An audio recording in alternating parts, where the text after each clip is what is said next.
Siinpool ekraani näitavad kõik tuled ja viled, et olen laivis otse-eetris teiega ja täna olen siis võtnud teemaks kutsika kasvatamise. Ma väikse sissejuhatuseks ütleks seda, et kutsika kasvatamine ja selline noorekoera kasvatamine, kutsikakool, see on hästi palju tegelikult inimestes küsimusi tekitab. Esiteks tihtipeale sellepärast, et paljudel on oma esimene koer ja tekib küsimus, et ma pean minema kutsikakooli, ma pean minema mingisse muusse kooli, võtma mingeid muid tunde erinevaid, et täpselt ei tea, mida ja kuidas. Internetis on hästi palju infot ja väga raske on siis teha neid otsuseid, et mis oleks see nii-öelda minu jaoks õige tegu, kuhu mina peaksin oma koeraga minema. Täna ma annan teile sellest oma nägemuse, kuidas mina näen kutsikate ja koerte õpetamist ja mismoodi seda võiks läbi viia. Ja ma loodan, et teil on tänasest tunnist kasu, et te saate tulevikus seda teadmist rakendada. Ja ma valingi kohe siit siis esimese slaidi teile, panen ette. Jagan teiega ekraani. Nii. Ekraanipilt on nüüd teiega näha ja nagu te näete, on ala pealkiri sissejuhatus, sest see tõesti on nüüd selle kutsika kasvatamine nii-öelda see päris esimene etapp, et millest üldse võiks alustada, ehk siis mida õpetada, kuidas õpetada, kuidas mina seda näen. Ja ma usun, et paljudele tuleb see üllatuseks, sest et minu nägemus on tegelikult teistsugune kui enamasti levinud nii-öelda need õpetusmeetodid või arvamused, kuidas peaks siis sellist õpetust üldse läbi viima. Minu seisukoht on nii-öelda natukene erinev ja erinev just selles suhtes, et mina ei propageeri kuulekusharjutusi ja sellist kuulekuse tegemist koeraga, sellepärast, et tegelikult koeral ei ole neid elu jooksul vaja, välja arvatud juhul, kui te tegelete võistlemisega või teil on teenistuskoer, et sellistel juhtudel jah, see on vajalik, aga kodukoertel on vaja mõnda üksikut käsku ja ülejäänud elu on tal vaja lahendada ära hoopis teistsuguseid probleeme kui see, et kas ta nüüd istus või lamas või seisis parasjagu. Et seetõttu ma räägin seda natukene teisest vaatevinklist, kui te võib-olla olete muidu harjunud. Ja ma tõin siia välja mõned nii-öelda levinuvad probleemid. Ehk siis, mida tavaliselt mulle kas kirjutatakse, helistatakse või vesteldakse minuga, siis mis need nii-öelda teemad on. Tavaline on see, et kutsikas teeb pahandust, ta ei kuula sõna, siis kas ta näksab, hammustab või on see mingid muud käitumis nii-öelda probleemid, võib-olla lõhub mööblit, lõhub jalanõusid, midagi muud sellist. Aga alati ütlema kõigile, et tasub mõelda sellele, mis on selle tegevuse taga. Ja ka täna tahan ma teile näidata, mis on tegelikult sellise käitumise taga, et ka teie saaksite hakata seda käitumist oma koera peal mõistma ja seda lahti mõtestama. Et mis võivad olla need põhjused, miks ta niimoodi käitub.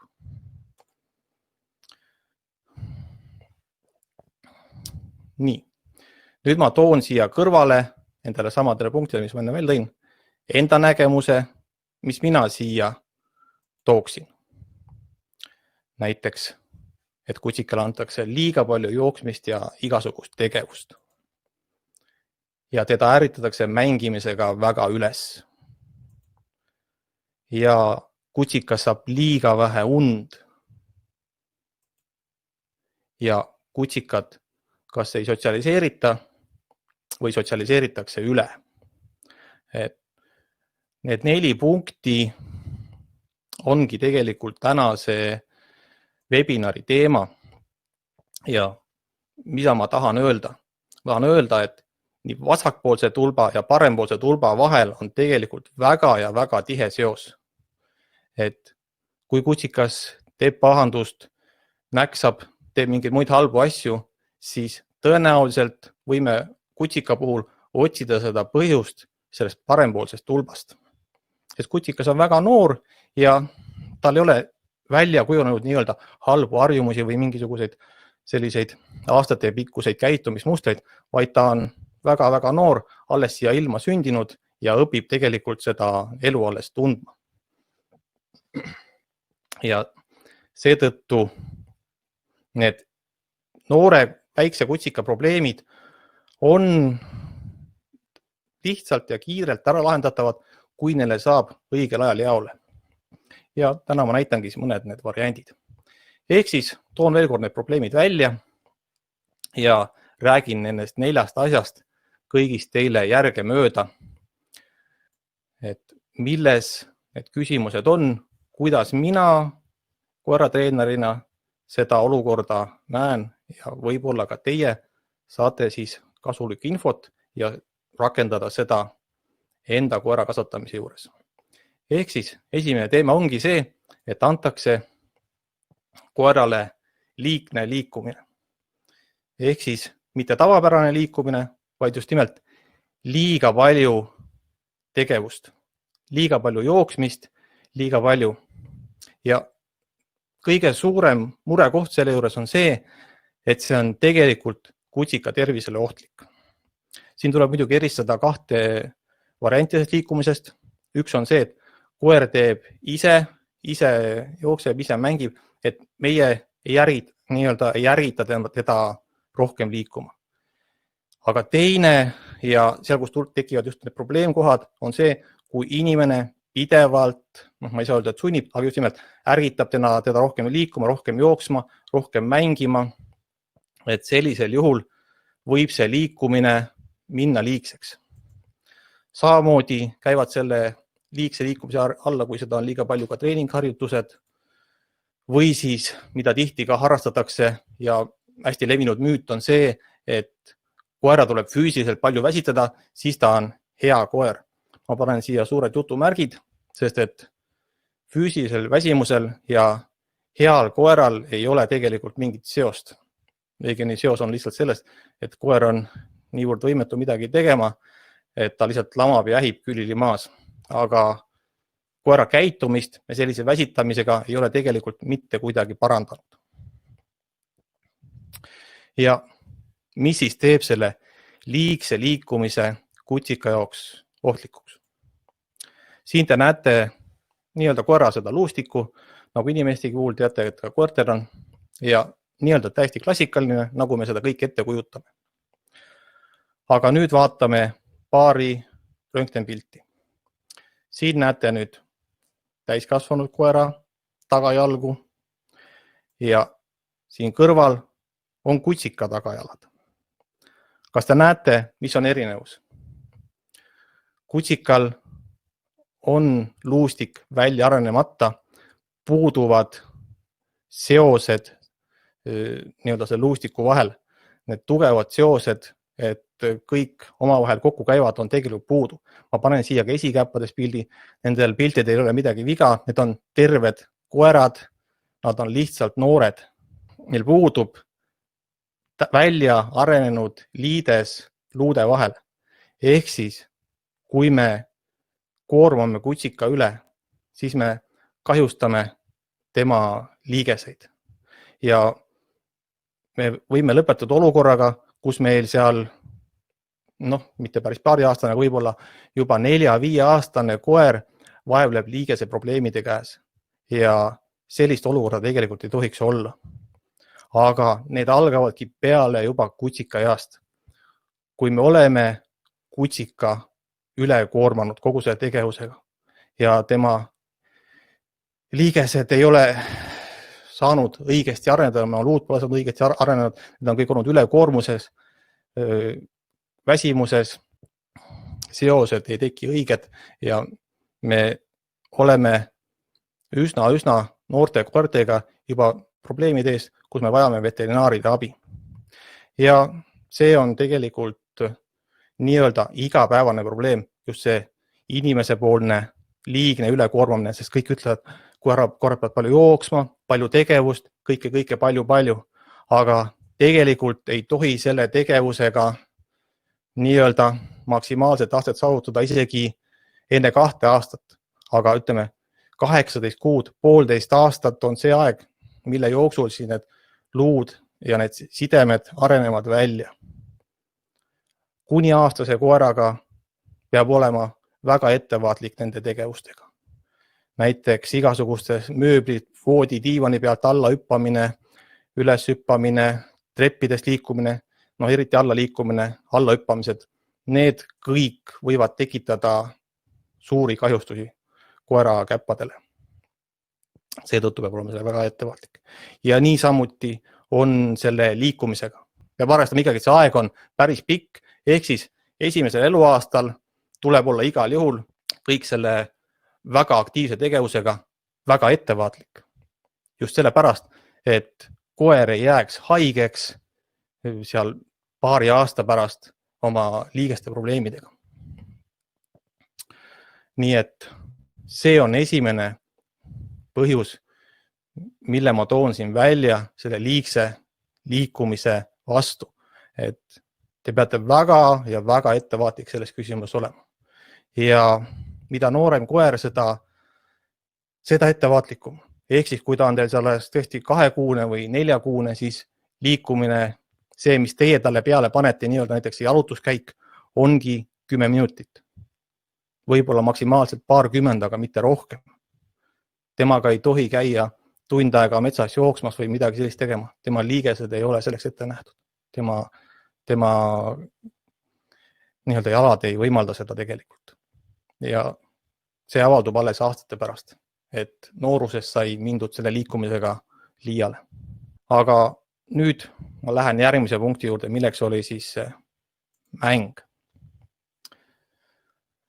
Nii, inimese mäng, ja mäng on jutumärkides jällegi, ärritab koera aju.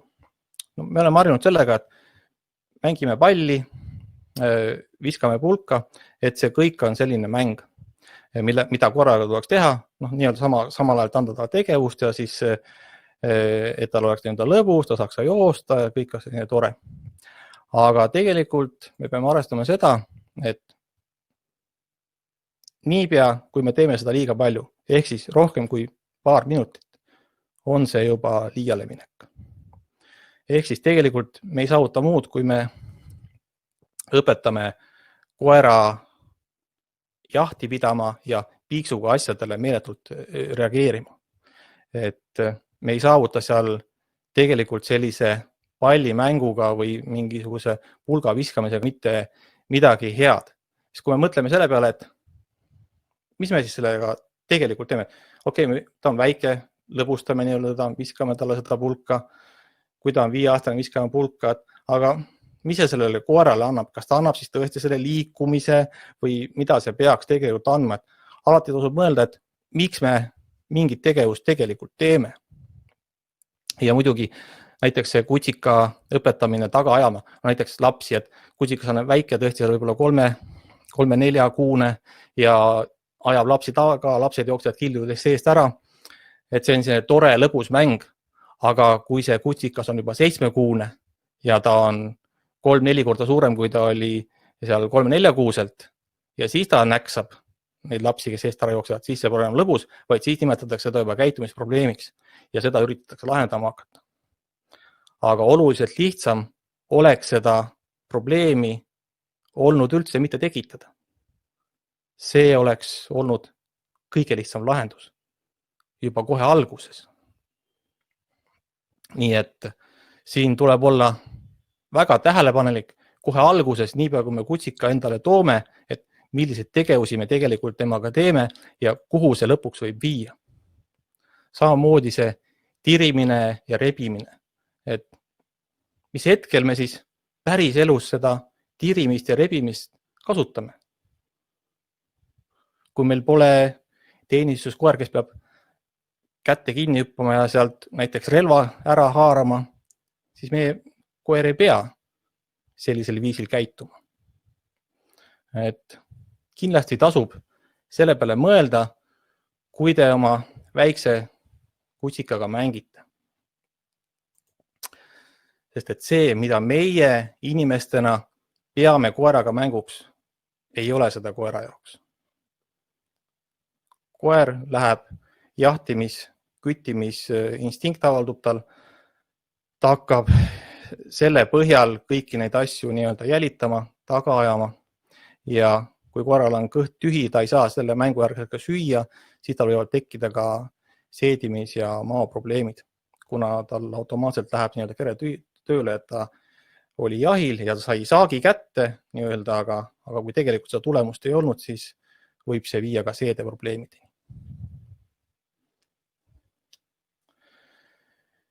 Nii.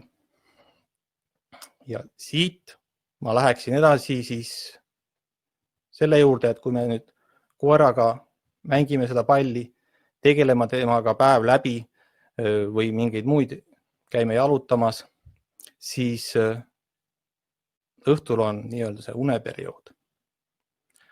Aga tihti inimesed ei tea, kui palju peab kutsikas ja ka täiskasvanud koer magama.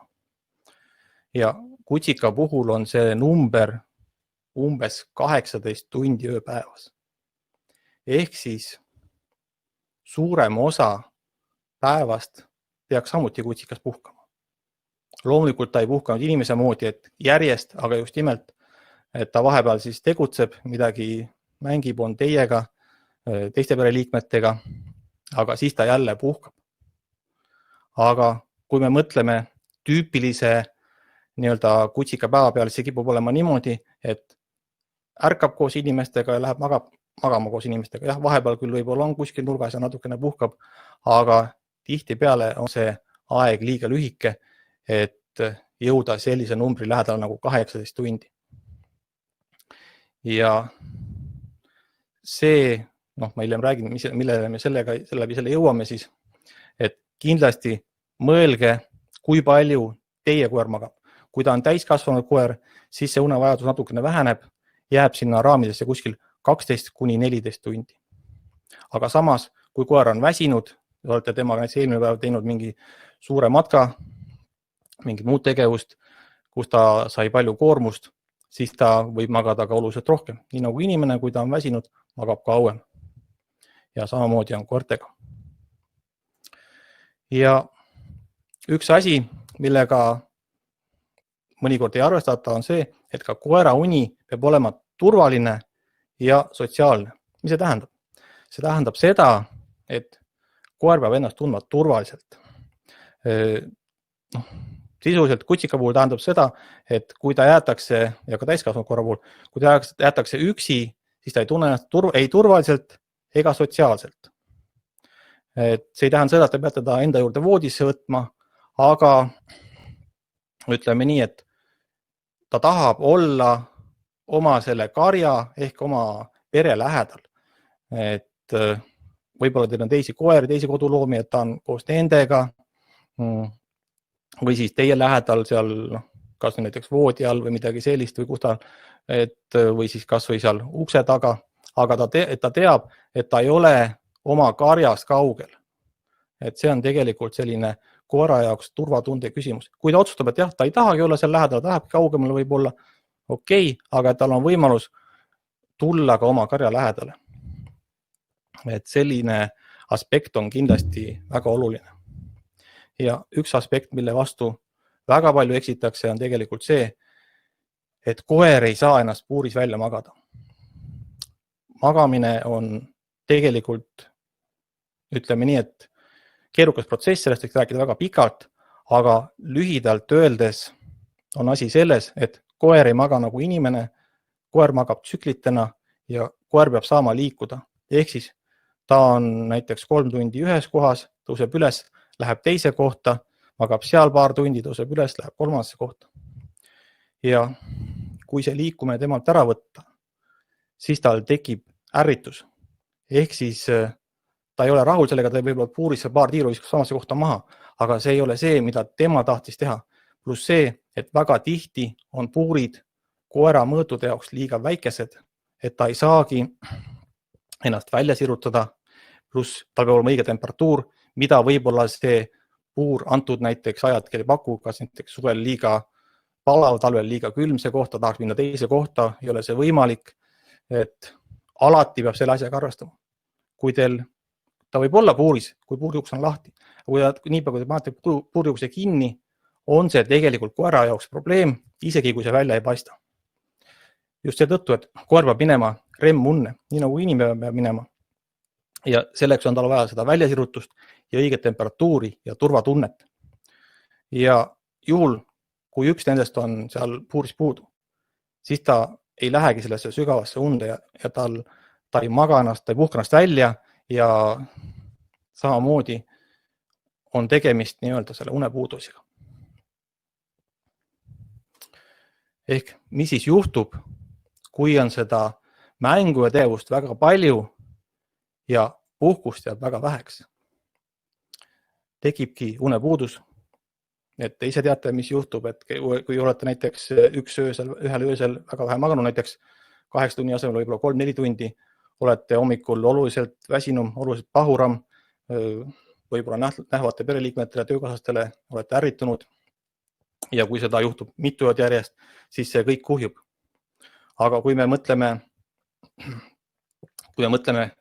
kutsika elu peale ja me tekitame talle seda olukorda päevast päeva, nädalast nädalasse, kuusse, siis kuivõrd suur võib olla tema see sisemine unevajadus tegelikult. Et kui palju ta sellest tegelikult puudu võib olla. Ja see viib ärrituseni. See viib ärrituseni ja kui me nüüd päeva aeg seal siis jookseme, mängime temaga, siis kõik see kokku viib tegelikult selle väikse kutsika ülleärrituseni. Aga kuidas ülleärritus väljendub? Kui teie olete ärritunud, siis teie käitute ka teiste inimeste võib-olla ebaviisakamalt, kui te muidu tahaksite ja nii-öelda olete närviline, siis sama asi on kutsika puhul. Tema puhul väljendab see tihtipeale näksamises, hammustamises, sellises käitumises.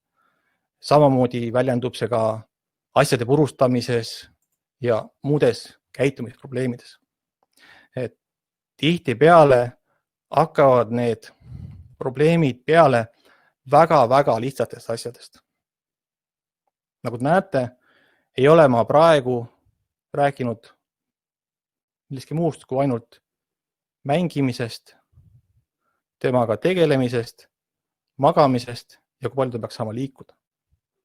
Väga ja väga lihtsad asjad, aga kui me viime need tasakaalust välja, pakume seda mõnda asja liiga palju ja mõnda asja liiga vähe, siis me oleme juba paari kuu jooksul jõudnud esimeste probleemide juurde.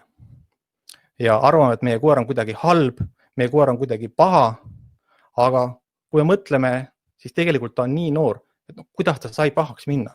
Et meil pole ju tegelikult mingit alust. Kui me tõesti temaga väga halvasti ei ole käitunud, et oma arvust oleme püüdnud käituda väga hästi ja tihtipeale inimestel ongi usk, et kui nad teevad kõiki asju koeraga väga palju, annavad talle väga palju tegevust, kõike, et see on just kasulik, siis tihtipeale ongi seda liiga palju ja see on juba koerale halb, eriti kutsikale.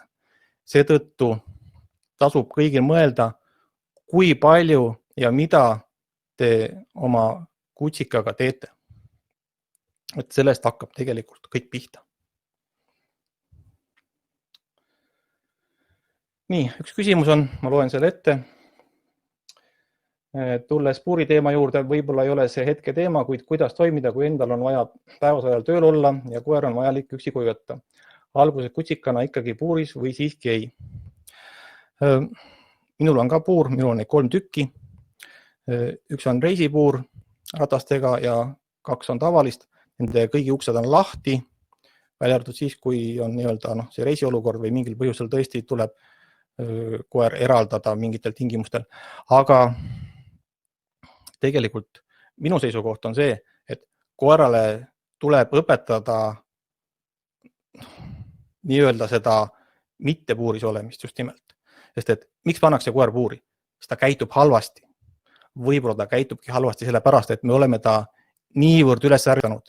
Ta on niivõrd sisemiselt põlemas, et ta ei oskagi muud teha, kui neid asju lõhkuda. Ta elab ennast läbi selle välja. Nii nagu inimesed mõnikord teevad, et hakkavad nii-öelda laamendama. Et rahulik inimene ei laamenda. Samamoodi on koeraga. Et me peame põhjalikult mõtlema, et miks me selle koera sinna puuri paneme. Mis on see tegelik see põhjus? Et kui me peame ta puuri panema sellepärast, et ta lõhub asju. Miks ta lõhub asju? Me peame tegelikult ta mitte puuri panema, vaid leidma selle põhjuse. Või paneme ta mingil muul põhjusel. Et see ütleb nii, et puuri panek on tagajärg. Aga kui me paneme ta puuri, me ei ole tegelikult seda põhjust lahendanud, vaid me üritame tagajärgi ära lahendada ilma põhjust eemaldamata. Aga kui me põhjust ei eemalda, siis ükskõik, kas me paneme selle koera puuri või mitte, põhjus jääb alles. Lihtsalt, kui ta on puuris, siis ta ei saa liikuda ja kui koer ei saa liikuda, seda ärevust välja elada, sest adrenaliin tekitab nii-öelda liikumist, vajadust liikuda, siis tal see puuris, see ärritus aina kuhjub ja lõppkokkuvõttes me ei saavuta seal midagi head. Et see on minu seisukoht ja seetõttu jah, puurid võivad olla, aga uksed lahti, mina olen seda meelt.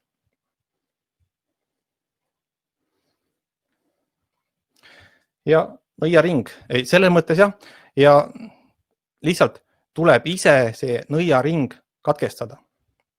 Et tuleb tegelikult hakata mõtlema nende põhjuste peale, miks ma pean koera puuri panema. Sest et puuripanek on see tagumine lahendus. See seda probleemi ei eemalda. Nii-öelda eemaldab, et me kõrvaldame koera selle probleemi juurest, on see näiteks diivan, mis ta ära lõhub või mingi inimene, kelle ta peale hüppab. Aga niipea, kui ta puurist välja tuleb, see probleem jätkub. Meil on lahendada tegelikult see probleem vaja ära lahendada. Et siis ei ole vaja enam koera puuri panna.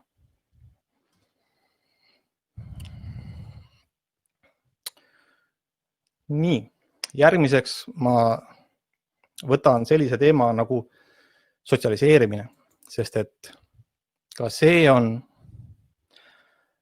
väga tihti valesti mõistetud.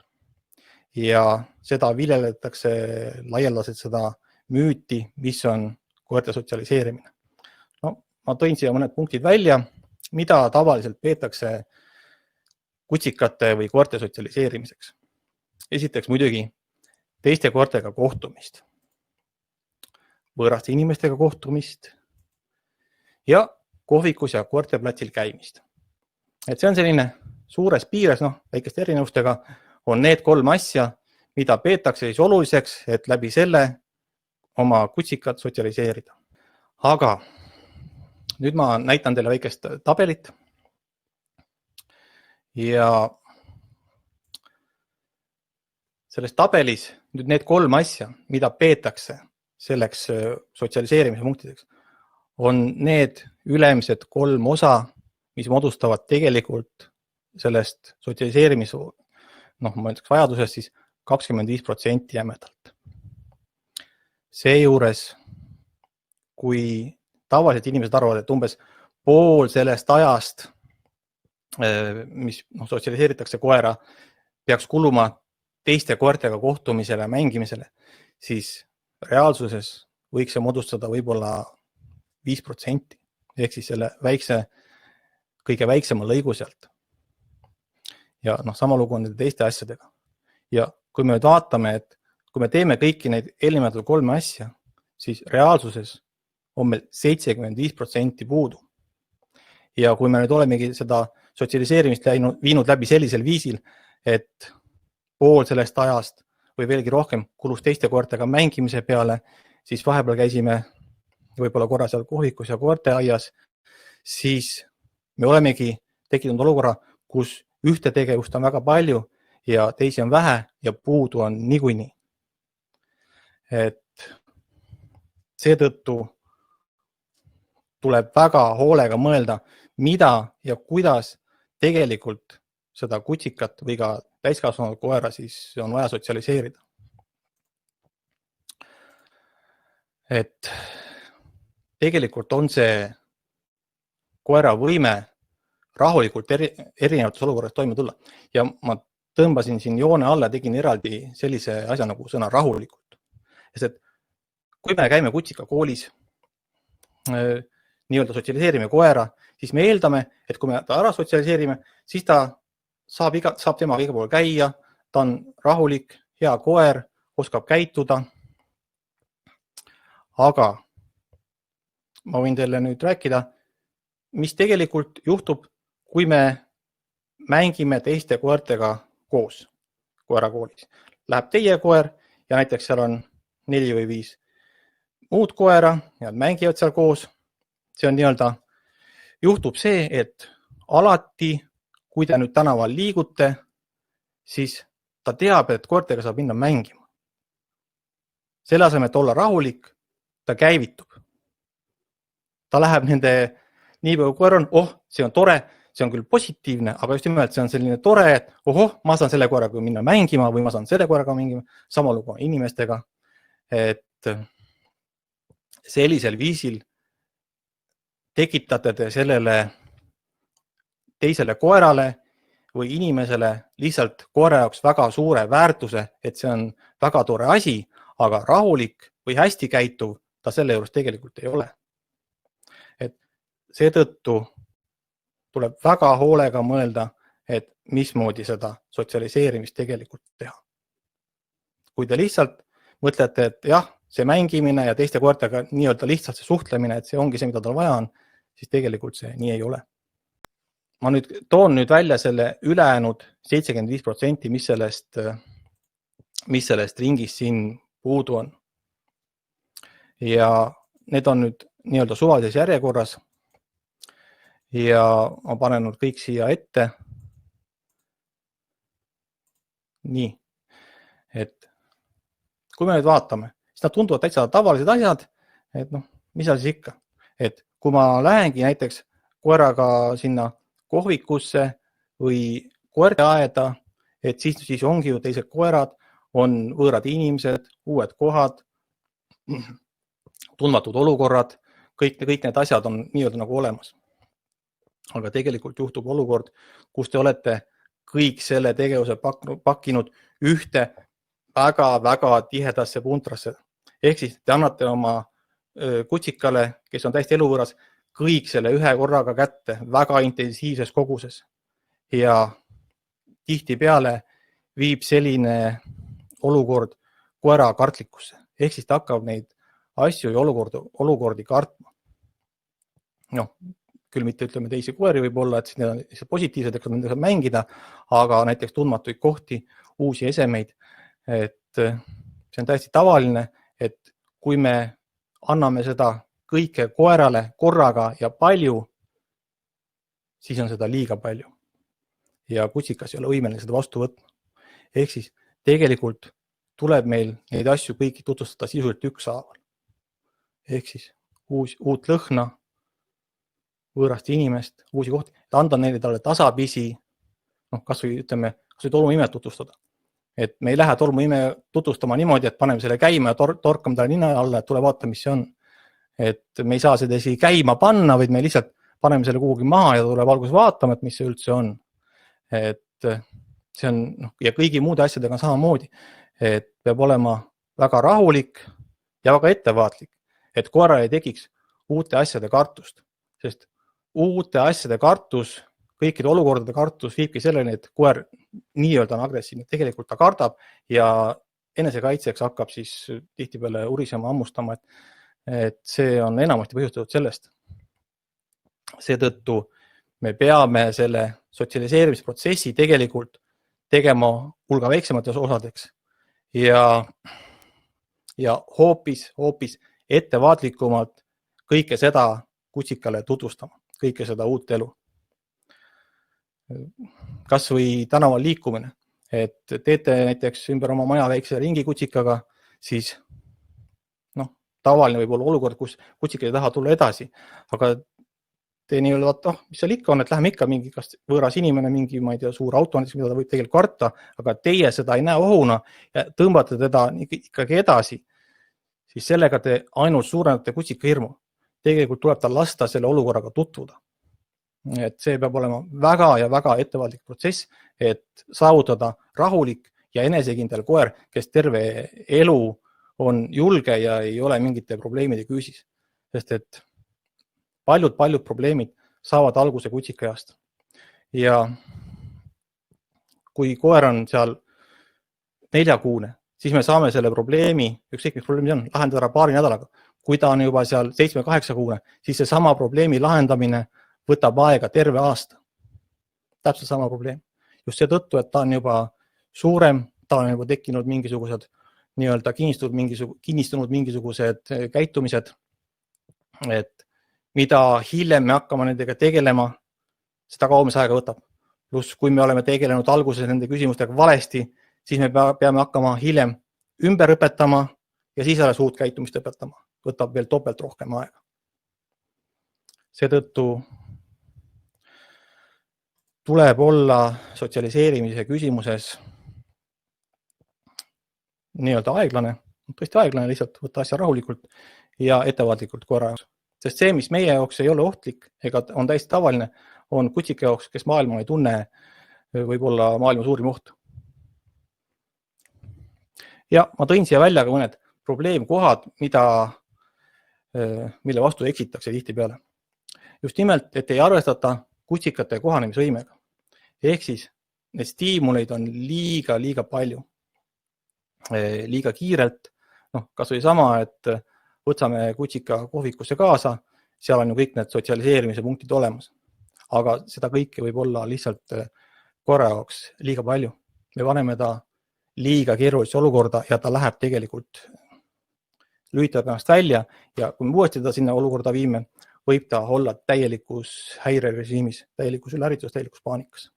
Kuigi esimene kord võis olla kõik okei. Ja kolmas punkt on just nimelt see, mis ma varem rääkin, see ühekülgselt aktiivne tegevus. Ehk tihtipeale see teiste koertega mängimine ja muude sotsialiseerimise aspektide tahaplaanil jätmine. Tegelikult on nii, et kui te selle sotsialiseerimisperioodil teete näiteks 5 või 10 head kontakti koertega, teiste koertega, kus te õpetate oma koerale, et on vaja olla rahulik, viisakas, pole vaja teise peale koerale tormata, siis need on palju paremad kontaktid kui see, kui te käite seal 50 korda mängimas teiste koertega ja samamoodi inimestega. Et see, kuidas te seda sotsialiseerimisprotsessi läbi viite, on väga oluline.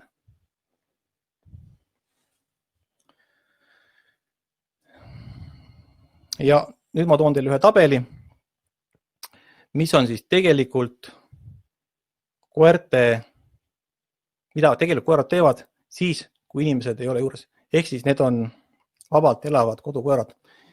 Euroopas neid põhimõtteliselt ei ole, aga see on väga suur uuring, kust need andmed on võetud. Ja kui 2000 koera uuriti ja te näete, et siin ei ole ühtegi sellist tegevust, mida meie inimestena koertega teeme. See on see, mida koerad teevad päriselt. Ja nüüd ongi see olukord, et kui meie inimestena lisame neid tegevusi sinna skaalasse, mida koeral normaalselt ei ole, siis me võimegi eeldada, et sellest võibki tekkida probleeme. Jah, me saame neid lisada, aga me peame ka arvestama, et siis peab saama ka koer puhkust, rahulikult olemist, muud tegevust, et me ei saa pidevalt tegeleda palli mängida, metsas jooksmisega või muu sellise tegevus peab olema, kõik peab olema tasakaalus. Sest see, mis te siin näete, on loomulik koerte tegevus ilma inimeste sekkumiseta. Ja nagu näete, agressiivsus on 0. See, mida inimesed tihtipeale nii-öelda vajavad abi, et koer on agressiivne, hammustab, augub, uriseb, siis tegelikult seda normaalses olekus ei esine. Järelikult oleme meie inimestena selle probleemi kuidagi tekitanud. Seetõttu peame me sellega ära lahendama. Ja mis oleks need lihtsad esmased tegevused? Ma panin siia juurde ka igale sellele taha, siis enamikul on ka webinar olemas, Facebooki lehelt leitav või kodulehelt, mis viib ka Facebooki lehe enamasti. On videotena olemas, webinarid, ehk see esimene asi on õige pikkusega jalutusrihm ja õiged trapsid. Minimaalne rihma pikkus on 3 meetrit, ideaalne minu arvates on 5 meetrit, mis annab optimaalse võimaluse liikuda nii koeral kui ka inimesel, et need 1-2 meetrised rihmad, selliste rihmadega ei saa tegelikult koer jalutada. Et vaadake, kui te ei ole vaadanud, siis kindlasti vaadake neid webinare, saate sealt infot, siis rahulik jalutamine, see on 1,5 tundi webinari Facebooki lehel või siis kool.koertetehnik.ee lehel on ta tunniajane kokkuvõtlik jagatud osadeks õppevormis, et kuidas õpetada koer jalutama, samamoodi vajalik tegevus, et juba mida noorem koer on, seda lihtsam on teda õpetada jalutama. Nii, et ta ei tiri rihmast ja see on lihtsalt rõõmus ja tore kogemus, sest et ei ole harvad juhud, kus inimesed ei tahagi minna oma koeraga jalutama, kuna see on niivõrd ebameeldiv kogemus. Koer rebib niivõrd meeletult, et ma ei taha temaga välja minna või et ta haugub kõikide peale või mis iganes ja ei tahagi välja minna. Selle ärahoidmiseks on kõige lihtsam õpetada koer viisakalt ja õigesti jalutama. Ja neid probleeme üleüldse ei tekigi. Ja kui tekivad, siis neid saab ka hiljem lahendada, aga kui koer on noorem, kutsikana on see palju lihtsam. Ja erinevad rahulikud tegevused, meeli arendavad tegevused, et ka selle kohta on webinar, tõesti väga vajalik, kõik võimalikud nusutamismängud, otsimismängud, nende osakaalu peaksite suurendama ja selle pallimängu osakaalu vähendama. Jah, te võite nii-öelda lasta palli otsida, aga selle asemel, et seda visata. Et see on hoopis teistsugune tegevus koera jaoks. Või iseennast otsida või mingit muud asja. Lapsed võivad peitu minna. Et seda kõike saab koerale õpetada ja selline tegevus on oluliselt kasulikum koerale, tema ajutegevusele, kui lihtsalt palli taga ajamine. Rikastatud keskkonnad, samamoodi, need ongi 2 webinari koos Tupukäpaga, Kristiinaga tegime, et soovitan mõlemaid vaadata, saate sealt palju infot. Sest et tõesti ühes webinaris seda kõike ei ole võimalik läbi võtta, et saate kindlasti mõtteid, kuidas oma koeraga ühte koma teist teha. Midagi muud, mis ei oleks lihtsalt see kaiko loopimine. Ja uni, ärge seda unustage. Uni on väga tähtis ja eriti kutsikas vajab seda tõesti palju. Kui te olete ta ära väsitanud päeval, siis te peate talle andma järgmine puhkust. Ja võib-olla ka ülejärgmine päev. Oluliselt rohkem puhkust, kui te muidu olete harjunud seda tegema.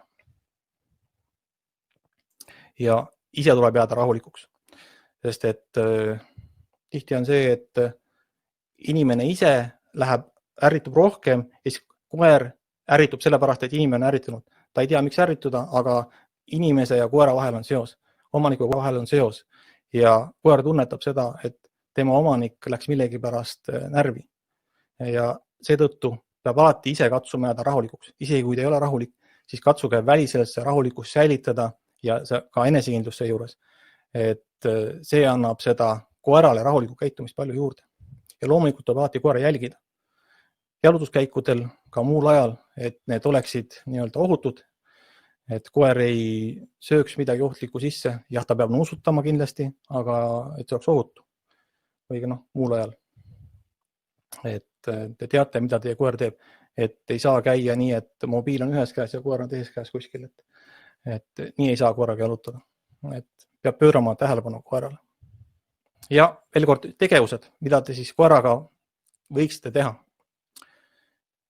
Kõige parem tegevus ongi rahulik jalutamine. Kui ta on väga noor ja väga väike kutsikas, siis seda vähem teha aga kui ta kasvab, siis saab seda jalutuskäikude pikkust suurendada. Pluss sotsiaalne jalutamine, see on spetsiaalne tegevus. Seda üksinda küll keeruline teha.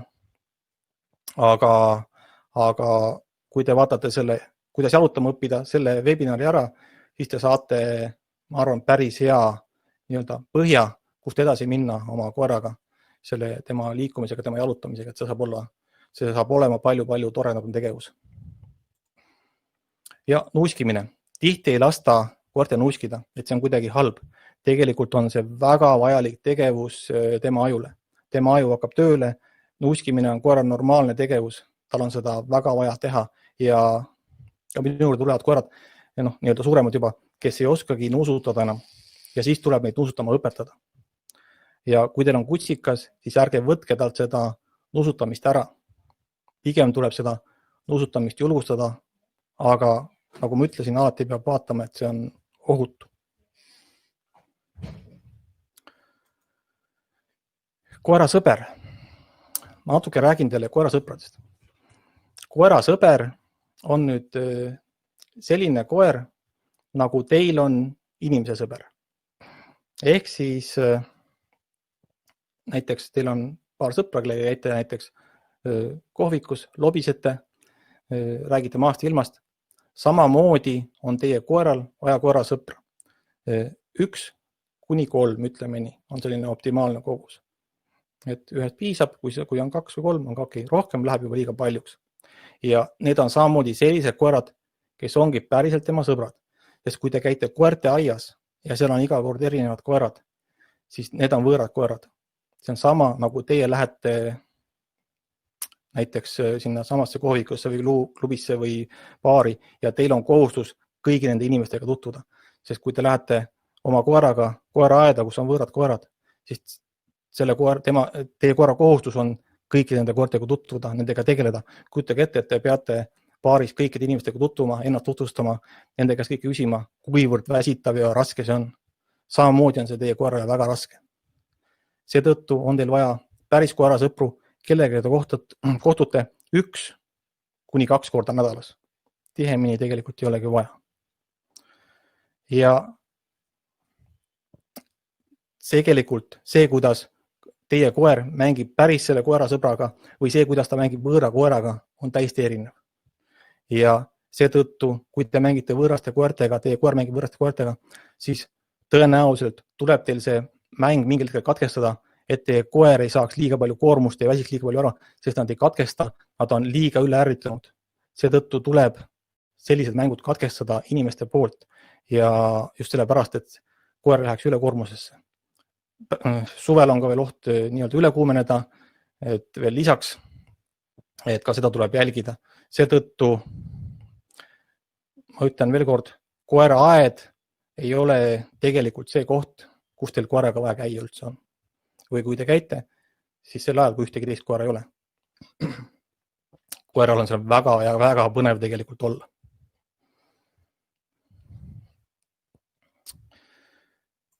Ja kõige parem on käia sellistes kohtades, kus koeral meeldib tegelikult olla, kus nii-öelda koeral on meeldib, kuhu tema tahab minna. Kui teil on võimalik talle selliseid kohti pakkuda, olgu see siis mererand või metsatukk, kuhu talle meeldib minna nuuskima ja uudistama, siis on see väga tore.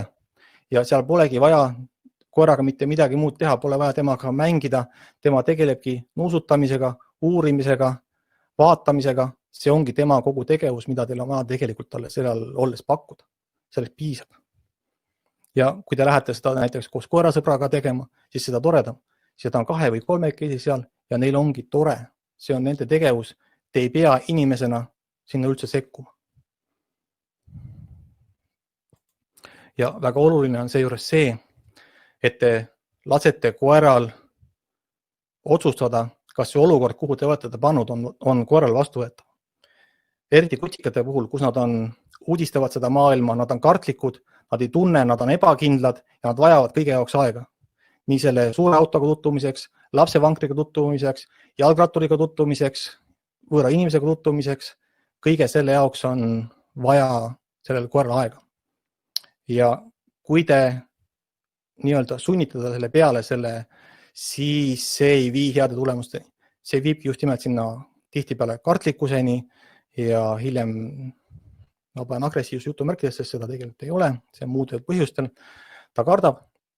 Nende olukordade ennetamiseks tuleb anda koerale võimalus eemalduda probleemolukorrast ja rahulikult just nimelt sotsialiseerida päriselt seda olukorraga, tegelikult tutvustada koera ja siis ta ei karda ja ei korda ka hiljem muid analoogseid olukordi. Ja ta saab neist aru, ta on julge ja rahulik. Siis te olete oma koera edukalt sotsialiseerinud.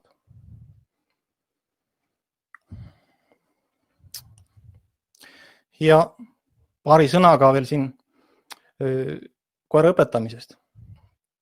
Et kui te lähete kuhugi koertekooli, õpetate ise, siis alati tuleb mõelda, et on erinevad treeningmeetodid, on positiivsed ja negatiivsed. Ja tihtipeale peetakse positiivseks ka neid meetodeid, mis tegelikult seda ei ole. Ehk siis, kui see hõlmab seda rihmaga karistamist, seda neid järske tõmbaid, siis see enam ei ole positiivne meetod tegelikult. Et alati, kui te õpetate koera, kui te ise õpetate või käite kuskil koolis, siis alati mõelge, esiteks, miks te koera õpetate, mis on selle eesmärk, kas teil on seda üldse vaja teha ja kui, siis mida te üldse õpetate, mis need põhjused on ja lõpuks, kuidas siis see õpetamine käib, see õppeprotsess ise. Et enne kui te oma koeraga midagi ette võtate, andke nendele 3 küsimusele vastused ja võib-olla see tulemus saab hoopis parem. Et see, tihtipeale peetakse seda kutsikakooli läbimist väga-väga vajalikuks. Aga nüüd ma olen teile sellest tund aega rääkinud ja ma olen sellest ka varem kirjutanud, et tihtipeale see lõpeb hoopis katastroofiga. Mitte alati, aga te peate arvestama, et see oht on olemas.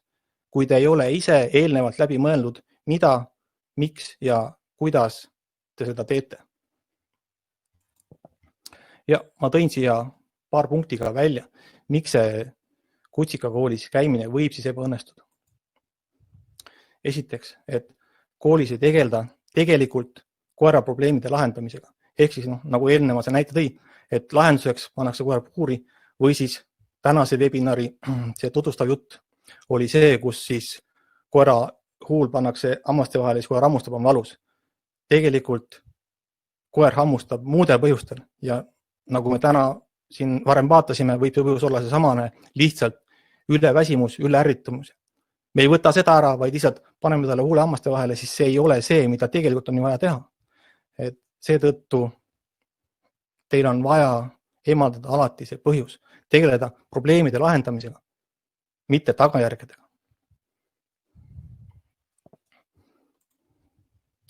Ja muidugi siin ma ei tahagi midagi öelda, nende aegunud domineerimisel põhinevate meetoditega ma ei tahagi siinkohal sõna võtta, et need lihtsalt, neid ei ole vaja. Tänapäeval ei ole neid vaja, need on vananenud, meil on olemas hoopis paremad meetodid. Ja muidugi, kui koer ei saa tegelikult seda ajutööd, sest et käsklused, nendele allumine ei ole koerale mitte mingisugune mõttetöö. See on käsklustele allumine. Ja siin on punasega üks lause, et sellisel juhul, kui me niisugustel põhimõttel nagu õpetame koera, siis me juba eeldame, et koer ongi täiesti rumal, et ta ei oskagi ilma meieta midagi teha. Et meil on kindlasti vaja õpetada talle käske, et ta ei oska mitte kui midagi. Aga tegelikult koerad eksisteerisid miljoneid aastad ja enne kui meie inimestena kodustasime, said nad hakkama ja saavad ka hakkama siis, kui me neid ei kodusta tegelikult. Ja kui me ajalises skaalas vaatame, siis koera elus inimene on mänginud rolli kogu selles maailmavaates 0,03% ajast. Ehk siis peaaegu mitte midagi on see aeg, kus me oleme siis inimestena koeri õpetanud ja treeninud. Kogu ülejäänud aja on saanud nad hakkama. Ja nüüd me äkki eeldame, et koerad on täiesti võimetud midagi tegema, et me peame igal 100 juhul kõike neile õpetama. Tegelikult on koerad väga targad. Ja enamik koertele süüks pandavaid probleeme on meist endist põhjustatud. Kahjuks see nii on. Ja seetõttu peame me need ära lahendama. Ja lahendus on väga lihtne. Meie inimestena peame muutuma. Sest et kui meie koera õpetame nii tavaliselt, et me õpetame talle mingisugused käsud selgeks, et siis tegelikult meie õpetame temale inimese käitumist, aga me üleüldse ei pööra tähelepanu sellele, mida koer tegelikult meile ütleb, sest tegelikult koertel on oma keel, nad ütlevad meile väga palju asju, aga enamasti inimesed ei oska neid lugeda. Ja seetõttu me surume koertele peale inimeste käitumist, aga tihtipeale ei viise heade tulemusteni. Hoopis parem on see, kui me õpetame koerad, siis kui me õpime koerte keelt, õpime neid tundma, saame aru, mida meile ütlevad, siis see viib koostööni koeraga, viib heale kontaktile, ühisele tegevusele, me ei pea teda kuidagi allutama enam endale, sest me saame aru, mida koer meile ütleb, me saame talle vastata, teha selliseid tegevusi, nagu koerale meeldib. Seni, kuni me seda ei oska, me ei saa seda teha, sest siis me arvamegi, et me peame teda meeletult õpetama. Tegelikult koerad oskavad ise käituda. Aga pahatihti inimestena me võtame koertelt selle õige käitumisvõimaluse ära ja surume talle peale, surume mingitesse raamidesse, kus nad tegelikult ei taha olla. Ja need põhjustavadki seda probleemset käitumist. Seetõttu on tegelikult vaja seda iseendal seda mõtet muuta, kuidas me oleme seni tihtipeale neid koeri õpetanud. See on väga ja väga laialt nii Eestis kui maailmas levinud müüt, et meil on vaja koeri meeleheitlikult õpetada. Jah, meil on vaja õpetada, kui meil on tegemist teenistuskoeraga, kus on vaja väga spetsiifilisi käske või muid selliseid koeri, kelle on vaja täita väga spetsiifilisi ülesandeid. Kodukoerte puhul ei ole selliseid käsklusi õpetust tegelikult vaja teha. Meil on vaja hoopiski õpetada koer selle ümbritsevaga suhtlema, kommunikeerima, et ta on julge, rahulik, enesekindel, siis ta ei hammusta kunagi kedagi, ta ei karda midagi ja ta käitub rahulikult. Ja see on tegelikult see, mida enamik koeraomanikke tahab.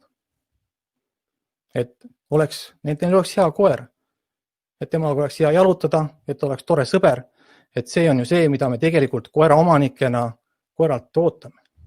Aga siis me peame ka koerale seda pakkuma.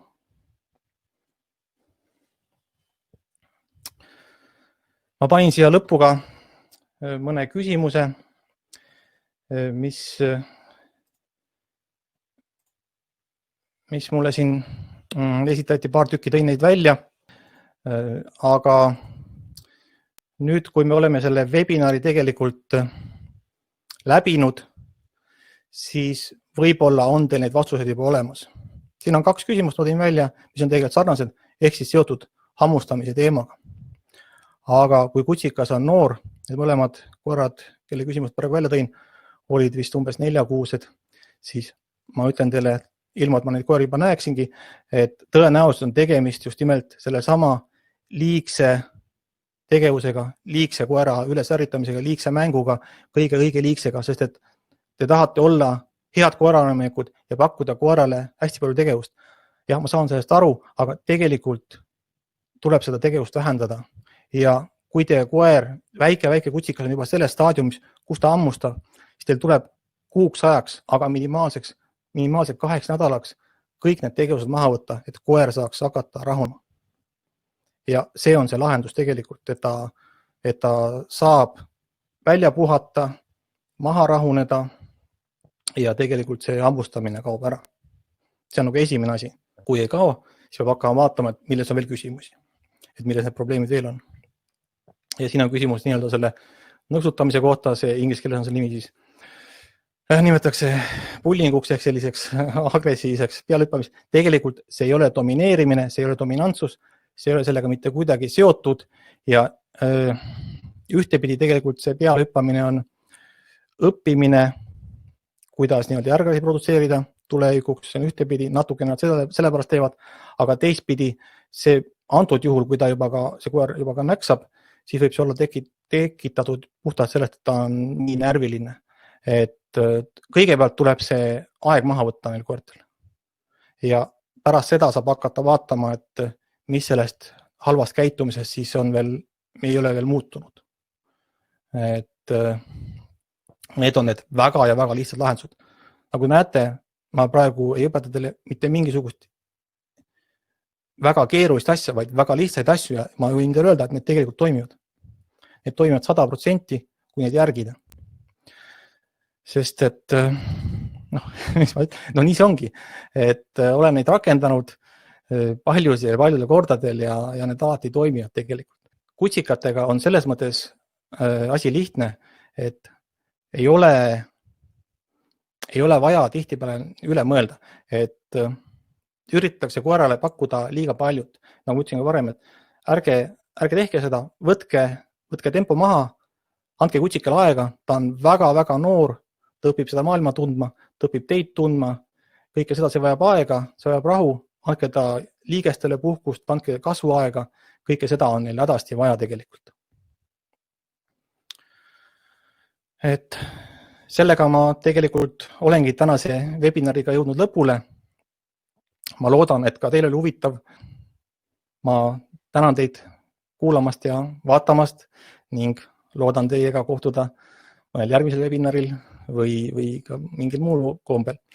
Nii et aitäh teile ja kohtumiseni!